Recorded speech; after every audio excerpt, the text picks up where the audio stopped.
Аймгийн иргэдийн төлөөлөгчдийн хурлын дарга Янжмаа тэргүүтэй гамшигын эрсдлийг бууруулах орон нутгийн зөвлөлөөс өнгөрөөч 3 дугаар сард дархан нэгдсэн эмнэлгийн хүүхдийн тасагт ажиллаж, тус тасгийн 2, 3 дугаар давхрын өрөөний 31 цонхонд цонхны хаалт тоноглолыг суулгаж өгчээ.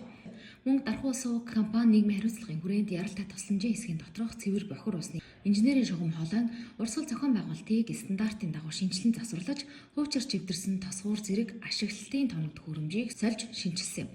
Харин өнөөдөр эмч зөвлөгчдийн хүсэлтийн дагуу их хүүхдийн тусламж үйлчилгээнд нийт шаардлагатай тоног төхөөрөмж буюу 5 ширхэг пульс хэмжигчийг хүлээлгэн өглөө.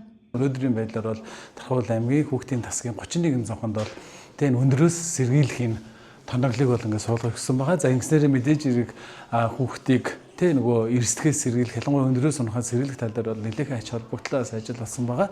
За мөн яг тухайн үед эмч ажилчдаа уулзаад ялангуяа эмчнэрт болон суульчнэрт нэр шаардлагатайгаа пульс оксиметрийг бас шийдэж өгөхөөр тухайн үед санал тавьсан. За энэ саналыг манаас ингээ хэрэгжүүлээд өнөөдрийн байдлаар бол 5 пульс оксиметрийг эмч эмнэлгийн ажилтнууд бол хүүхдийн тусламж үйлчилгээнд ороод ингээд хэрэглэхээр бол бэлэн болсон байна. Тэгэхээр энэхүү үйл ажиллагааг мань дэмжсэн иргэдийн хурлын дарга Янжмаа дарга болон мөн энэ Дархуул аймгийн эрсдлээс урьдчилан сэргийлэх салбар зөвлөлийн хамт олондоос талархснаа илэрхийлье.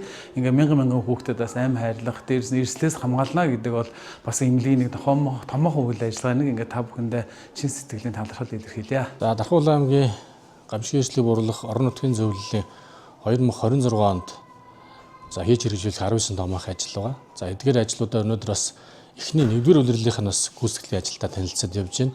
За энэ гол нэг ажил бол одоо манай аймгийнхаа нэгдсэн эмнэлгийн хүүхдийн больницыг за ялангуяа хүүхдийн тасаг дээр бага насны хүүхдүүдийг одоо өндрөөс унах эрсдлээс урьдчилан сэргийлэх бас арга хэмжээ зохион байгуулж өгөөч гэж хүслийн дагуу орон нутгийн зөвлөлийн даргатайгаа бас зөвшөлдөж гишүүдийн саналаар ингээд өнөөдөр Дархуул аймгийн нэгдсэн эмнэлгийн хүүхдийн больницын 31 одоо том 2-3 давхрын цонхуудыг одоо эрсдлээс хамгаалсан хамгаалт хийж ажил зохион байгуулсан байна. Нэг одоо газар дээр нь үзлээ, чанарын түвшин маш сайн хийгдсэн байна. Бид нараас энэ өнөөдөр манай Дархуул аймгийн нэгдсэн хүүхдийн больниц бүсийн хэмжээнд баг үйл ажиллагаа явуулж байна. Маш олон хүүхдүүд энэ чинь эмчлэгдэж байгаа. Энэ хүүхдүүдийг бас эрсдлээс өндрөөс унах ажиллагааг хангасан томоохон сайхан ажил болжээ гэдгийг газар дээр танилцлаа. Их хүүхдийн эрүүл мэндийн тусламж үйлчилгээ авах орчныг сайжруулахад хувь нэмрээ оруулж буй аймгийн иргэдийн төлөөлөгчдийн хурлын дарга Янжмаа болон гамшигын эрсдлийг бууруулах орон нутгийн зөвлөлийн хамт олонд их хүүхдүүдийнхээ өмнөөс талархал илэрхийлье.